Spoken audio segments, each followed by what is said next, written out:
Assalomu alaykum aziz kuzatuvchilarim.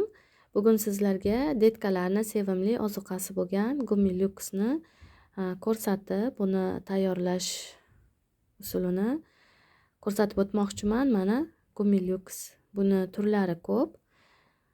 Lekin barchasini tarkibi va ta'sir qilishi bir xil deyarli. Mana tarkibida azot, kaliy, magniy, temir, bor. Shu bilan birgalikda bir qancha mikroelementlar bor. Bilamizki, magniy o'simliklarni fotosintez xususiyatini yaxshilaydi. Sababi xlorofil donachalarida asosan magniy elementi ko'proq uchraydi.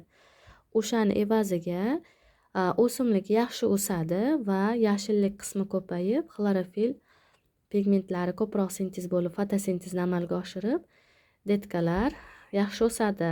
Detkalarimiz gullashi kerak emas. Gullagan taqdirda ham gulini olib tashlab, uni yashil massasini ko'paytirib olishimiz kerak. Endi buni qanday tayyorlab berishni ko'rsatib o'taman. Mana idishlar tayyorlab oldim. Mana shunaqa idishlarni qopqog'ini kesib olganman, stakanni tagiga mo'ljallab. Tuvak uchun yana ozroq katta qilib kesib olasiz. Bilasizki, meni barcha gullarim fitil usulda o'sadi. Detkalarimni ko'pchiligi matda turishadi. Katta bo'layotganlarni sekin fitilga olaman. Ildizi yaxshi rivojlanib boshlaganidan keyin. Mana Gummi Lux. Bu mana suyuq holatda. Bizga kerak bo'ladi suv, iliq tindirilgan, iliq xona haroratidagi suv.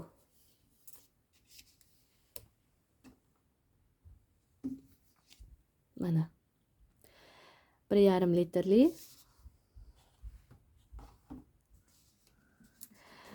Bunga men o'zim chamalab solib olaman. Mana to'q rangda bo'lib ketmasligi kerak. Mana rangi. Bu juda bir to'q qora rangda emas, shaftoli rangdan sal o'tkirroq.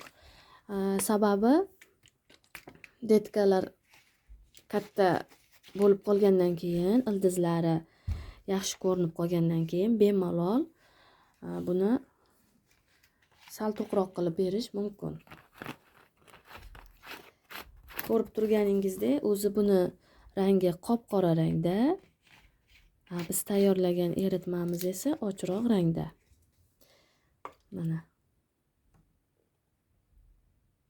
Ochroq rangda.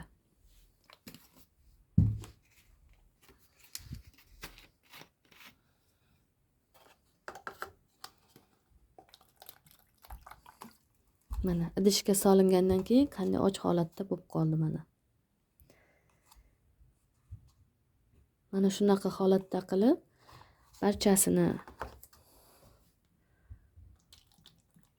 oz-ozdan quyib chiqaman. Bir safar ozuqali suv, bir safar oddiy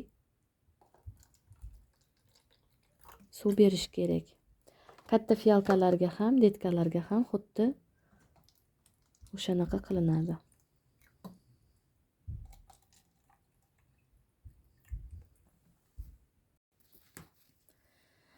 Mana shunday qilib barchasini ichiga ozuqasini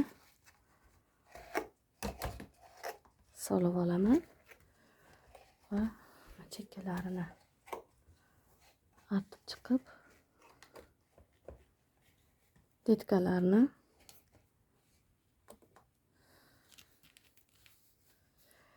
joylashtirib olaman.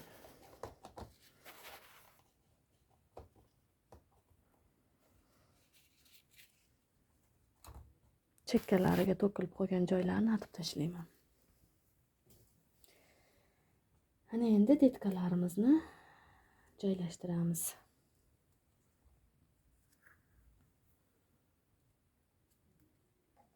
Mana shunday qilib joylashtirib qo'ysak, bular yana ham yaxshiroq, tezroq katta bo'lishadi. Sababi oziqlanishi, suv orqali oziqlanishi bir xil me'yorda amalga oshadi. Mana. Stakanimiz 50lik 80lik stakan. Lekin mana bunday idish stakan tagi nimaga tegib qolmasligi kerak. Suvga tegib qolmasligi kerak. Mana shu mos turar ekan. Mana shunaqa joy qolishi kerak.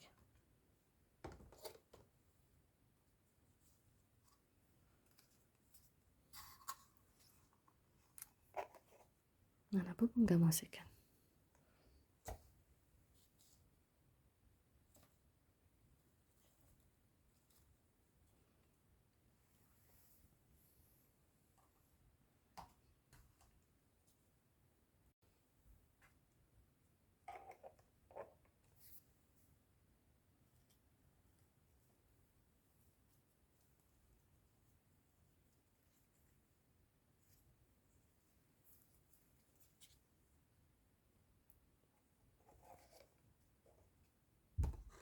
Stakanlarim ko'pchiligi 50 grammli, keyin kattaroq statyor bo'lgandan keyin 80 grammliga o'tkazaman. Bu idishimiz 80 grammliga mo'ljallanib ketibdi. O'shaning uchun endi kamroq suv quyib, chunki bular cho'kib qolmasligi kerak.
Mana azizlarim, mana shunday qilib joylashtirib lampani tagiga qo'yib olaman. Mana ildizlari.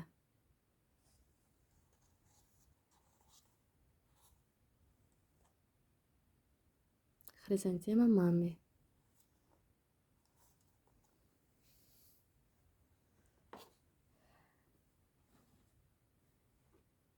Hurmatli kuzatuvchilarim, videomiz yoqqan bo'lsa like bosishni unutmang. Keyingi videolarda yana ko'rishib qolamiz. Sog' bo'ling, omon bo'ling azizlarim.